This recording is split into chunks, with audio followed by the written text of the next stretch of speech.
Dennis Prager here. Thanks for listening to the Daily Dennis Prager Podcast. To hear the entire 3 hours of my radio show, commercial-free, every single day, become a member of Pragertopia.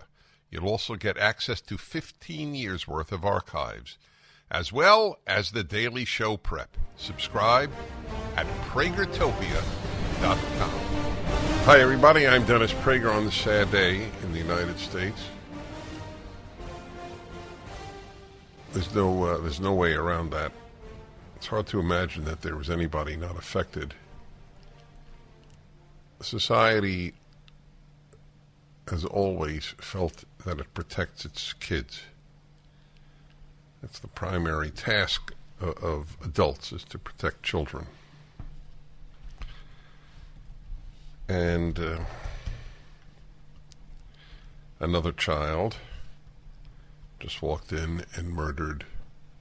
What is the number up to? 19 now? Well, there's 21. 21 now? 18 children. 18 children, 3 adults.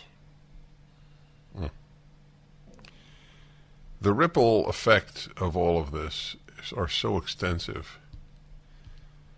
The children who survived will not be the same. Adults are not the same when they see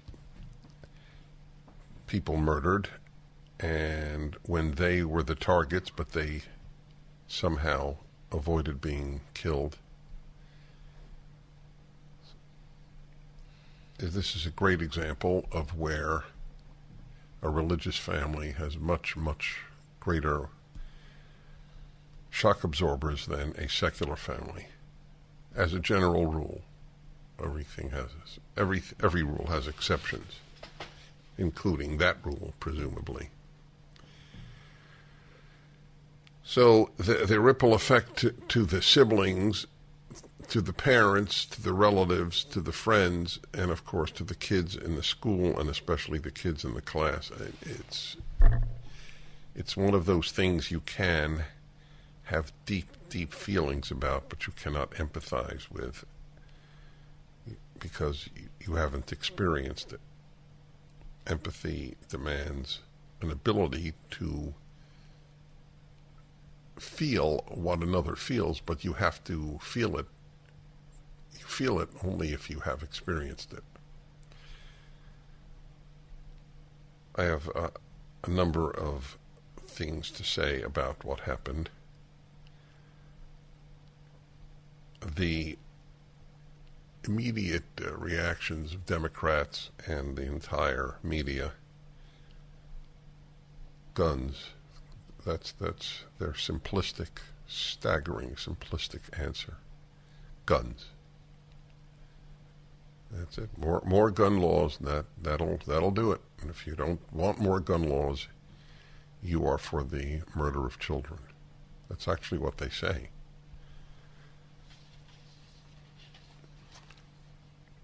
Well, if we're going to talk about guns, let me ask you a question, if you want, since that's been opened up as the dominant issue, as usual. If you were going to try to kill kids and teachers,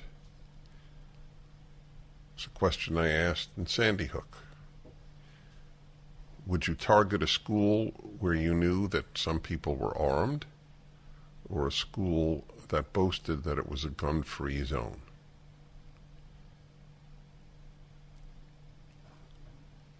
This is a great example of a totally common sense question. The left speaks of common sense gun control. Anything that accords with common sense, I'm for. So, do you hold the same? That if it's common sense, you're for it? Why do we not have armed teachers, armed adults at schools, people trained in the use of weapons? Why is it harder to get into an office building in Manhattan than into most schools? the idea that people should not be able to protect themselves strikes me as absurd. But we live in the age of absurdity. Actually, as the name of my column a couple of weeks ago, the age of absurdity. It's what we live in. You're expected to believe the absurd, that unarmed people are a better response to armed violence than armed people. Do you understand the idiocy that is contained in that belief? Well, I don't even know, and I spend my life reading things I don't agree with. I don't even know the argument against it. What is the argument against trained adults being armed in schools? That it is better to leave kids unprotected? What is the argument?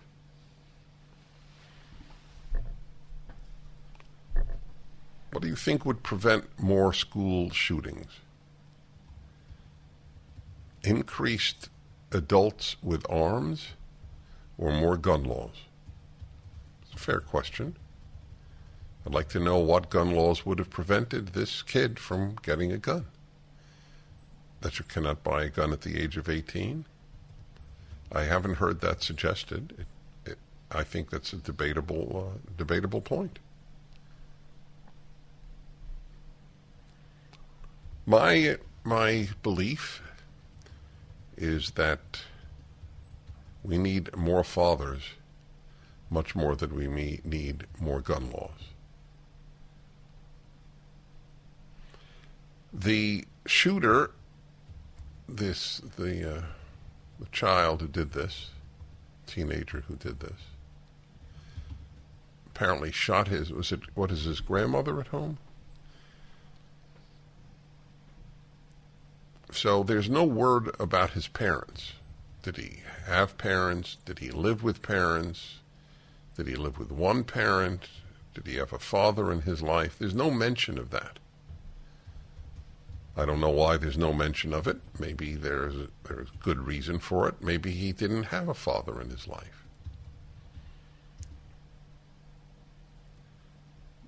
When I gave you the data yesterday from Heather McDonald about the number of murders of blacks by other blacks, 7,000 I think it was.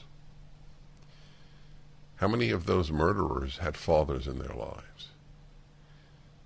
So I would like to ask everybody on the left who is passionate, I would say perhaps hysterical about guns, but just leave it as passionate. If you could have a wish fulfilled, would you like a father in every home or a gun removed from every home? Which do you think would do better? Do you think that criminals would then have no access to guns if every home gave up a gun or gave up 2 guns versus if every home had a father? People raised by fathers on earth and in heaven. And I know that if you're on the left, the idea of belief in God and organized religion, these ideas strike you as moronic. That's what you were taught. Did you question anything you were taught by your woke school? And schools were woke for a long, long time. Much of what is taught today, I learned at Columbia in the 1970s.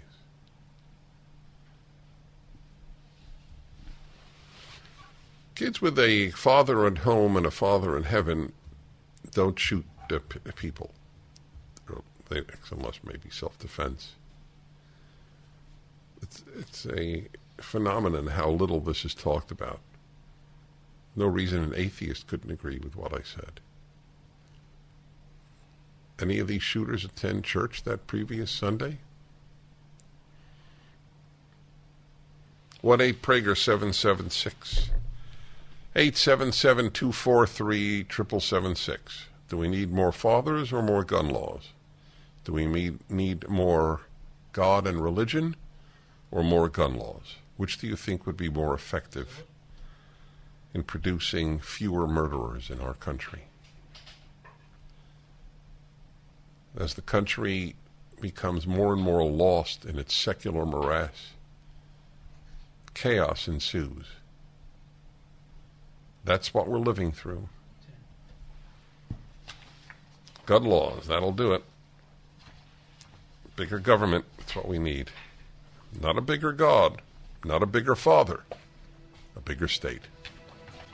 The Dennis Prager Show.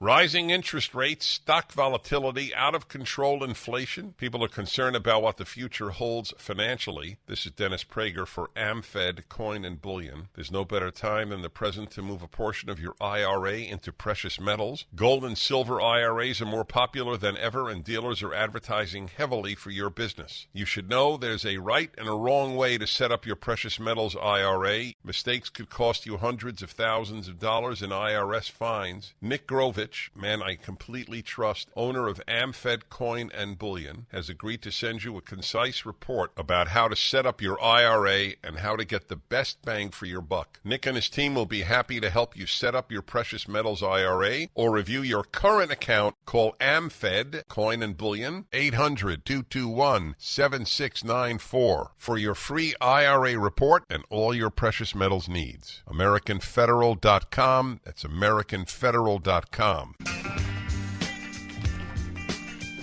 So let's see, what do the hysterical have to say?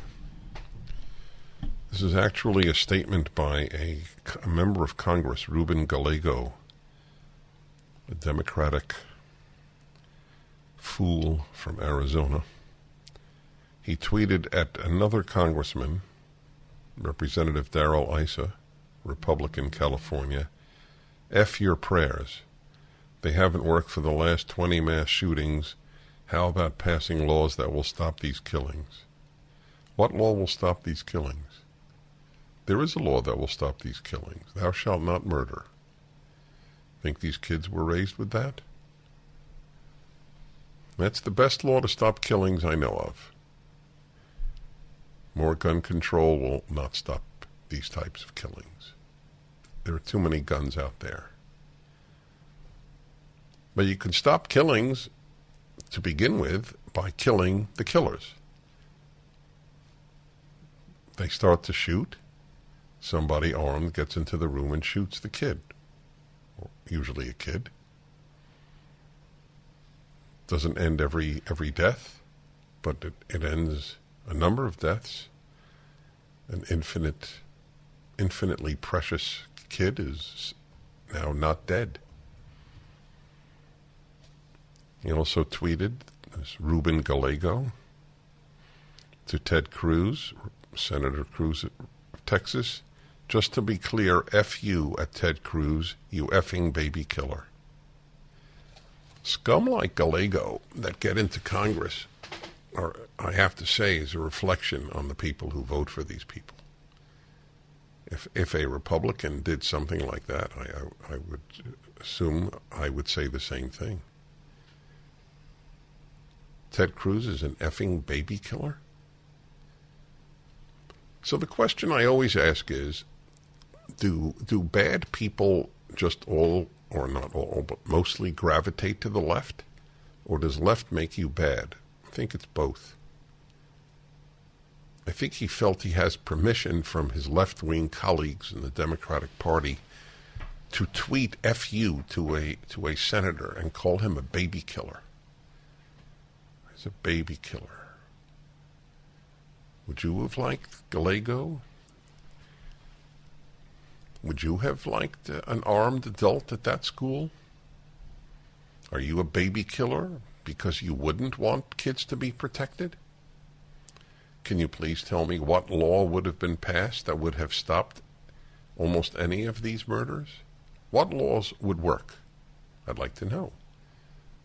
If you know a law that would end baby killing or adult killing, I would be very interested in knowing what that law might be. Confiscate every handgun in America? Every rifle? Do we even know, by the way, what guns he used? I keep seeing references to a rifle and a handgun. That's pretty much it. Is that right? Assault rifles on his 18th birthday. So what? We don't Wait. know what he used, but we don't know that he used it. All right. So I don't know why it isn't known. One long rifle and one long rifle. So that's not an assault gun, or what they call assault gun. there has not been made clear. So we don't know yet. Okay. This is an amazing thing. This is a real scummy human being, this Gallego. Wow. Called Ted Cruz a effing baby killer. He's a member of Congress. I'd like to look up more about this Ruben Gallego. It's not possible to embarrass the Democratic Party, so I can't even say he brings shame on his party. That is not possible to shame the Democratic Party further than it is at this point. Then another brilliant mind, Alexandria Ocasio-Cortez, she said as follows, and I'm going to deal with this. There's no such thing as being pro-life while supporting laws that let children be shot in their schools, or elders in grocery stores, worshipers in their houses of faith, survivors by abusers, or anyone in a crowded place. Okay, so let me understand that. You're not pro-life while you support laws that let children be shot. Right. What laws do we support that let children be shot? That people can buy weapons with background checks, etc., etc.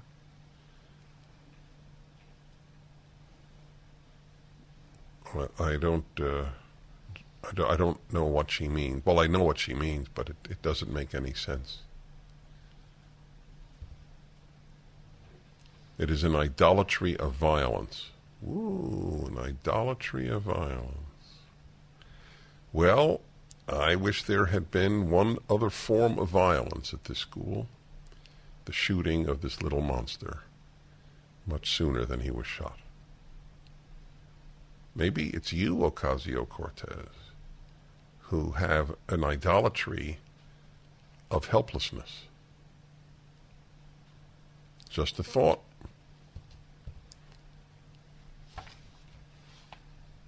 There was another statement. I wish I could find it on this issue about the pro-life people. I gotta find it about if you're pro-life. Oh yes, Nancy Pelosi, with regard to the Archbishop who said she shouldn't get communion because as a Catholic you shouldn't be supportive and indeed instrumental in keeping abortion legal. She said, oh really? Then what, are you going to give communion to a Catholic who's pro-capital punishment? I'd like to deal with that too. I'm Dennis Prager and we continue. The Dennis Prager Show. Towels just don't seem to dry you anymore. They feel soft and lotiony in the store, but you get them home and they don't absorb. Well, Mike Lindell at MyPillow found that out around 2006, and towels changed forever. He found the best towel company right here in the USA. They have proprietary technology to create towels that feel soft but actually work, and that happens to be true. I use them. They are all made with USA cotton, and they come with the MyPillow 60-day money-back guarantee. 6-piece set, 2 bath, 2 hand towels, 2 washcloths. Regularly $109.99, now $39.99. Just go to MyPillow.com and click on the new radio listener specials and get deep discounts on all MyPillow products, including the towels, by entering the promo code Prager, or call 800-761-6302 for these great radio specials. MyPillow.com, promo code Prager. Hi, everybody. Dennis Prager here. This is the second hour of my Wednesday show, and it should be the male-female hour.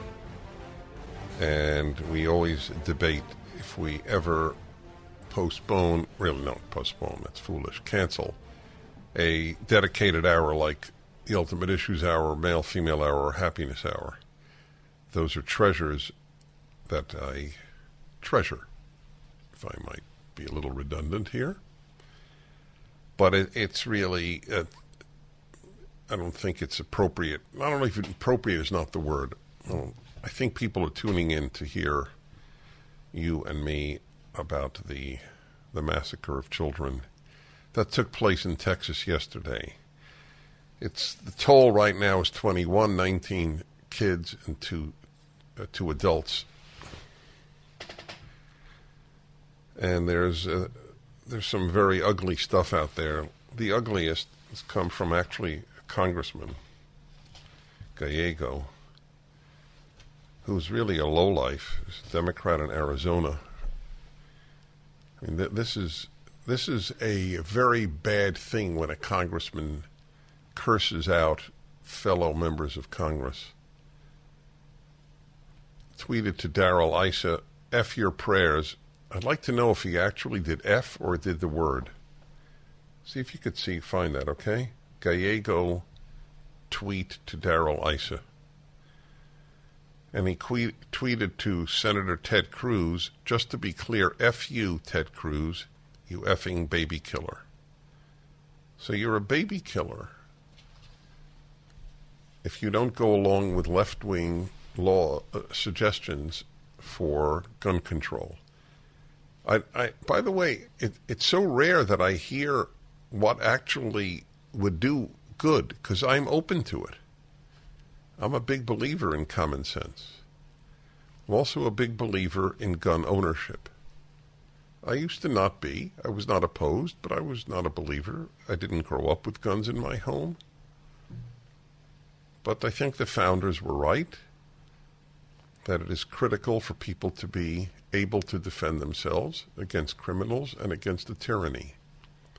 And if you don't think a tyranny like Europad could come to the United States, you're living in a bubble.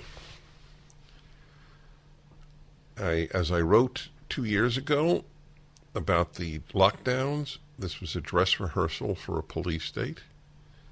I tragically believe that. The acquiescence of people in the West, New Zealand, Australia, here, the acquiescence to shutting down people's lives for no particularly good reason in most cases, has been a sobering experience for me. Talking about shutdowns, interesting to know how many kids have become imbalanced as a result of 2 years of no school, 2 years of very little contact with other kids, 2 years of being masked, not seeing faces. You have to be a fool, truly a fool. I mean, and indeed one who wants to be a fool, to believe that a lot of kids have not been adversely affected. I don't claim that is the reason for this kid's murderous outburst. I don't. But I don't believe that it is coherent not to take into account the mental effects of these 2 sick years of no school, because teachers' unions, whom I fear much more than the NRA, you pick your fears, right? There are those who think the NRA has done more damage to American kids, and there are those who think that teachers' unions have done more damage to American kids.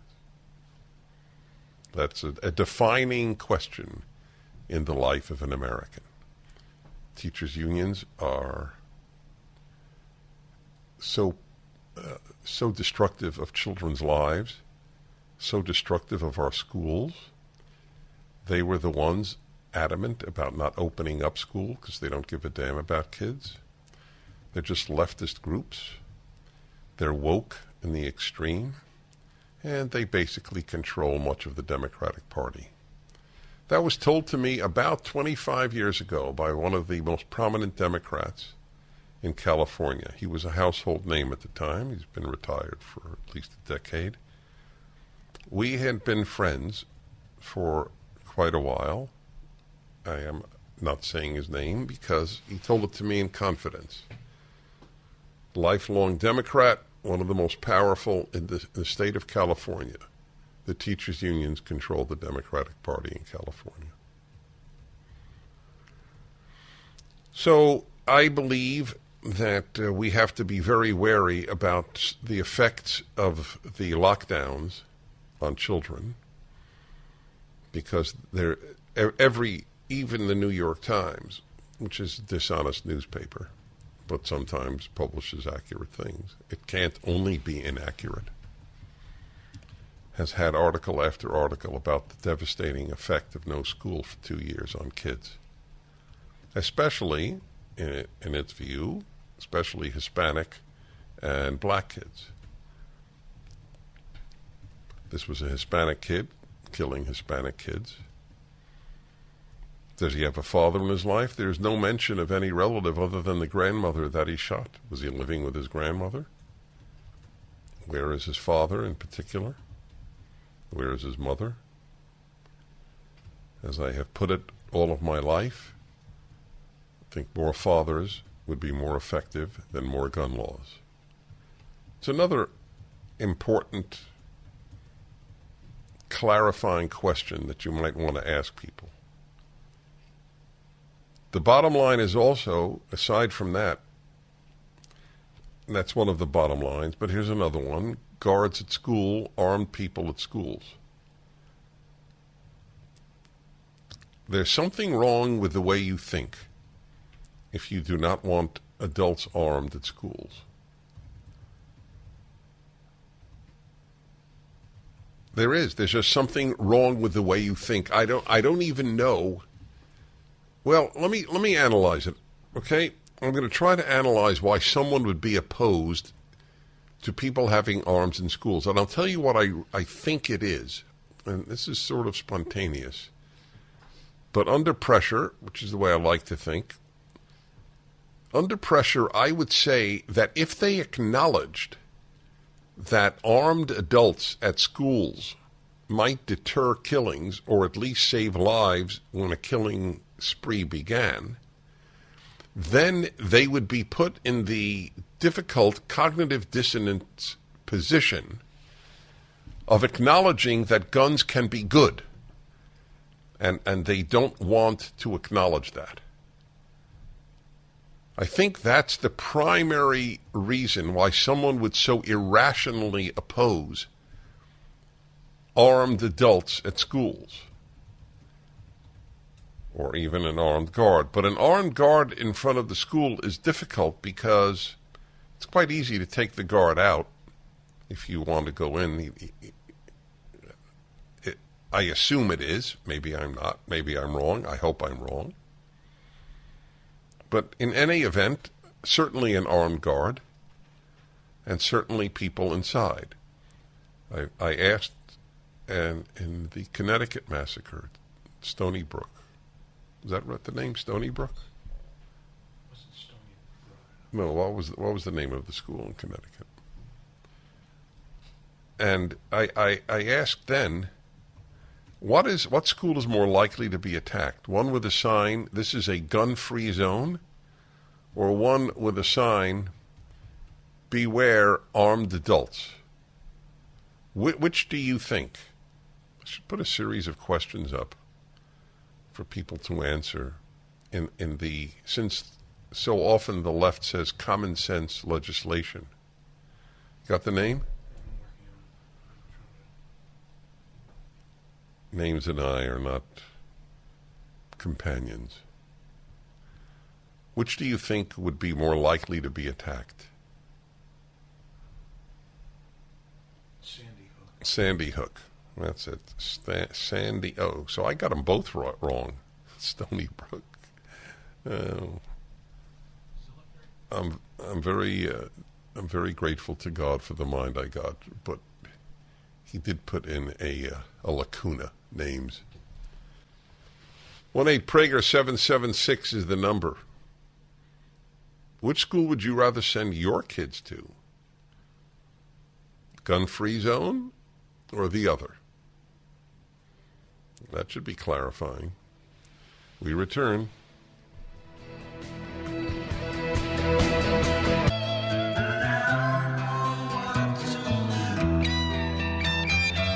Okay, everybody, Dennis Prager here.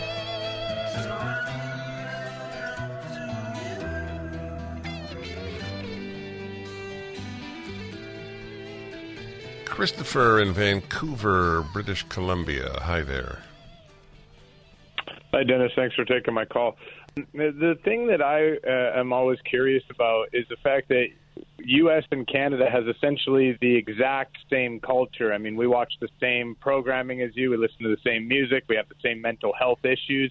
But we don't have the school shootings. And I'm just curious if you think that in any way the easy access to firearms, obviously in the U.S., 120.5 firearms per 100 residents. It's more than double the closest country. Do you think that it has any effect on that? Do you think that it has anything to do with it whatsoever? Yes, you do. You admit that. I don't know how you can't admit that. Okay, so you think that they should change the gun laws to make the access a little bit less, like you think that that's the question. The question look, if there were literally no firearms in America, these things wouldn't happen. But that's like saying if there were no bad people, these things wouldn't happen. There are firearms and there are bad people. So living in the real world, what do you suggest we do? I would say gun reform is important. What does that mean? What does it mean? Since you already acknowledge how many firearms are out there, so I answered your question. I'll ask you a question. Do you think that there are any laws we in America could pass that would make it almost impossible for bad people to get weapons? I don't think almost impossible. I think if you look at the Texas all right, law how about that was difficult? recently changed. Okay, go ahead. Okay, well, if you look at the Texas law that was recently changed, changing the age from 21 to 18, in this particular case, that law in itself would have at least certainly helped to prevent this massacre. That's a fair statement. I can't refute it right now. So why are Republicans pushing for to have less strenuous gun laws in the wake of tragedy? Because there are honorable arguments on both sides. And I see your argument, and I don't think you see their argument. That they should. I do see the argument. And I believe that it is the fact that at some point the government might decide to come after you, and you need to be able to defend yourself against the state. I understand that, even as a far left person, I do understand that concept. I do, but I think the ease which people have access to firearms in the United States. But also bad. What is the statement? I forgot. Bad cases make bad laws. Something like that. I don't know how much there is to be learned from something so rare. Thank God. I mean, school shootings are rare in the United States. Depends on how you look at it. I mean, compared to the school shootings worldwide, they're not rare at all in comparison to other shootings. Yeah. Well, I don't know. I don't even know that that's true. I don't think we read. True. I don't. Well, I don't. It is true, Dennis. Okay. All right, fine. Okay, so So fair enough. Well, I don't know. Okay, I'm not disputing you. Why don't you read the data if you're talking? You're a radio host talking to a national audience, right? And you're saying, "Oh, I don't even know about this." No. I don't think you know about it. I don't think we. I have it in front of me. What do you have in front of you? I'm looking at statistics of school shootings between a period of time in countries, the United States versus different countries. I'm looking at the statistics right now. What countries are listed on there? Do you have Eastern European countries? Do you have Russia? Yes. Okay. If you're telling me the truth, then it is a fair question. I am. Okay, then fine. So there are more here, but it's still... Okay, wait. Look, please don't... Okay, you keep talking over me. It's very hard for me to talk.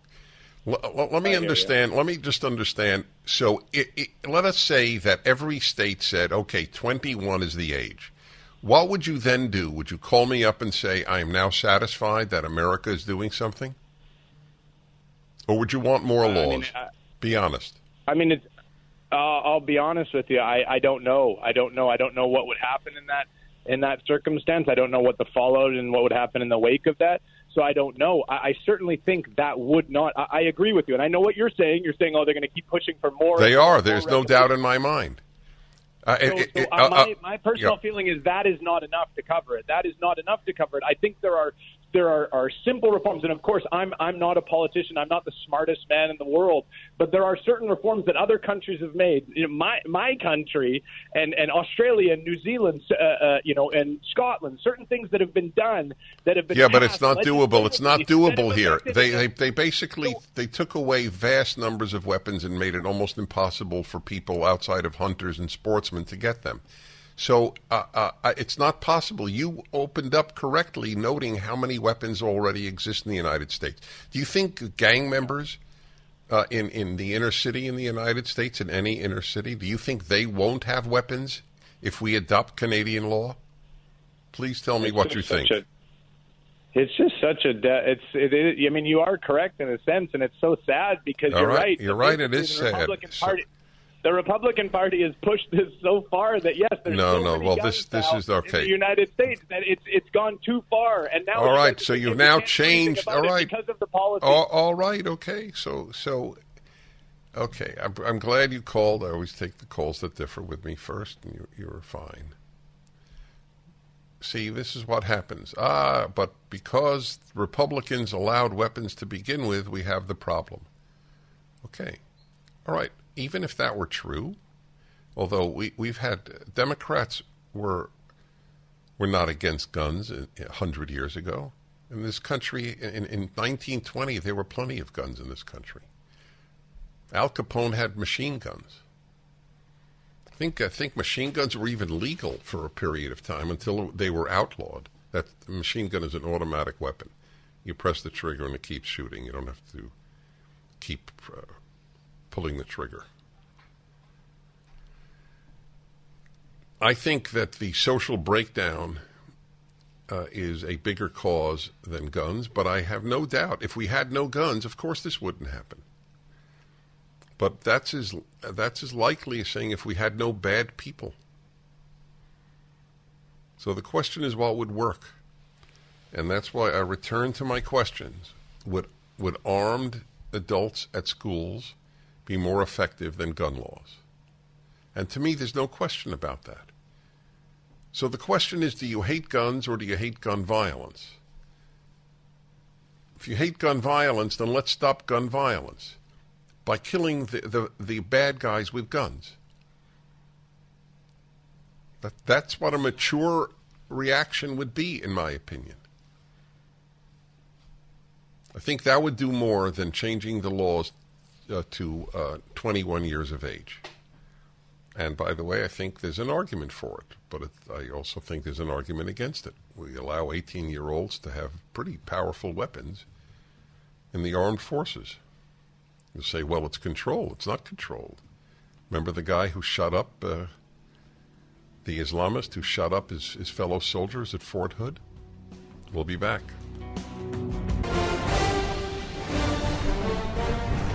Hi, everybody. Welcome to the Dennis Prager Show. I've devoted the show thus far to the horrific school shootings in Texas. And the usual responses, but they're even more virulent than ever. Immediately, it's gun laws. I'd like to know what gun laws... Well, one, which is worth debating, is should you be able to get a gun at 18 or only at 21? It would have zero impact on gang violence. And what you just saw now is extremely rare. It's emotionally understandable to have reactions to one event. I mean, this is not the only school shooting, obviously, although I did read to you, and it is not insignificant, the school shootings that have taken place in Europe in the last 25 years. And as I pointed out, you have to compare America to all of Europe, 300 million to 300 million. You can't compare America to Germany or to France or Hungary or whatever. You have to compare it to all of Europe. And it is true. If there were no guns in the United States, there would be no gun violence. There would be violence, but there wouldn't be gun violence. But since you can't get rid of all the guns, you have to deal with the reality as it exists. That's redundant. You have to deal with the reality. Reality does exist. And I'd like to know what we should do. My view is more fathers would be more helpful than more gun laws. My view is that more religion and God in kids' lives would be more effective than more gun laws. How many people in general, how many murderers went to church regularly prior to their committing murder? I don't mean a family killing. The family murder is universal. It is tragic. But it's a different subject. But how many people, how many murderers went to church that week? It is not even considered, because we're really not talking about guns. It's an important thing for people to understand. The passion on both sides is not about guns as guns. They represent something more to both sides.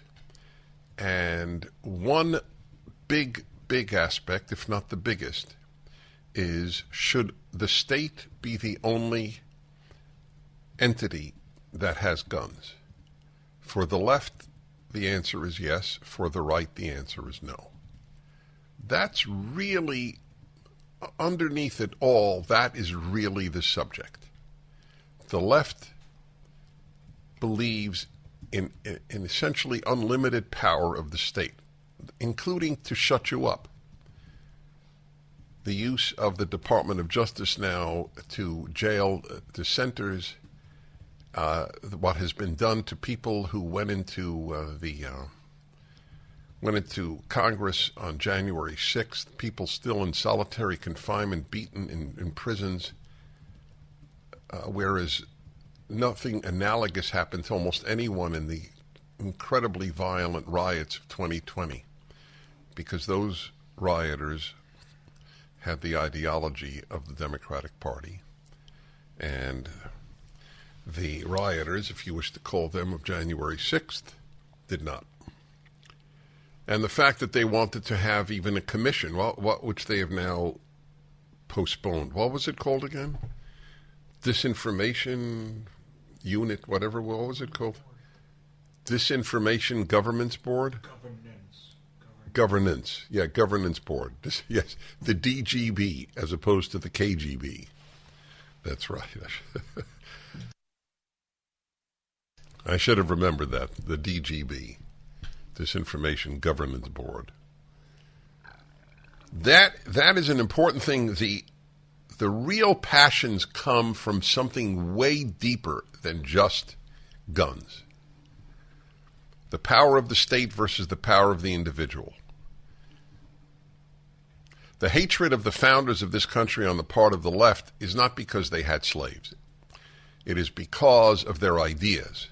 And their ideas were that the individual should be more powerful than the state. They don't like that. The left everywhere is for power. And America was founded to profoundly limit the power not only of the state, but even of the majority. That's why there's a U.S. Senate, and that's why there is an electoral college. The left is exactly correct. The founders did not believe in pure democracy. They keep talking democracy, but we didn't found a democracy. We founded a republic. Not the same thing. The individual is to be powerful. The bigger the state, the smaller the citizen. It's a statement I came up with years ago. We have a bumper sticker if you want to put it on your car. The bigger the government, the smaller the citizen. Yes. Thank you, David. Congressman David Dreyer, a true gentleman, good man. He liked that line, and he recorded it, as it were. That's what the ultimate issue is about. But it is amazing how little power they want people to have to take care of themselves that they wouldn't even want armed adults at schools. That is a giveaway. Only the police should have weapons. And, of course, they want fewer police, which is really a terrific idea in a society that has the amount of violence we do, or any society.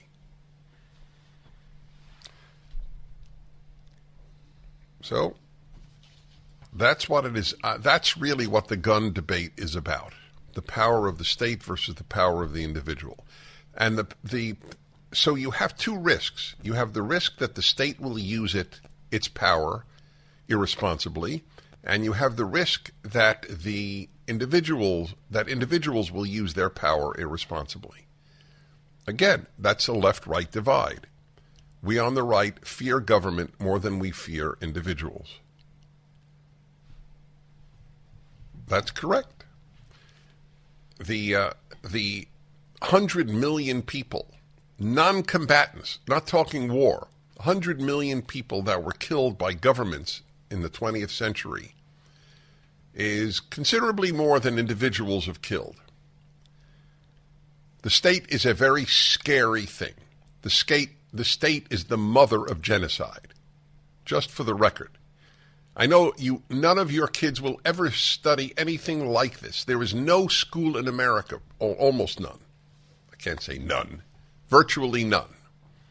Certainly I can't think of a college that will tell you the state is the author of all the genocides. The only exception was the one in Rwanda. That was pure ethnic tribal genocide when the Hutus massacred the Tutsis. By the way, that massacre, how many people? Can you look that up? It was a staggering number of people in a very short period of time, and it was all done by machete. Not guns, machetes. Amazing how many people you can murder without a gun. So I will tell you that there are risks on both sides. There's risks when you have a lot of individuals having guns, and there's a risk when only the state has guns. That's it. And I fear the state more than I fear the individuals. I do. And I have the data, to use my caller from the last hour. He's a big fan of data, so am I. The data are overwhelmingly in favor of fear of big governments than they are of armed individuals. That's what this debate is ultimately about. That's what the passions are ultimately about. They're not about hunters on either side. 1-8-PRAGER-776, back in a moment. Public education has gone off the rails. Parents and teachers have had enough. Watch the groundbreaking new documentary, Whose Children Are They? Today on salemnow.com. Go to salemnow.com.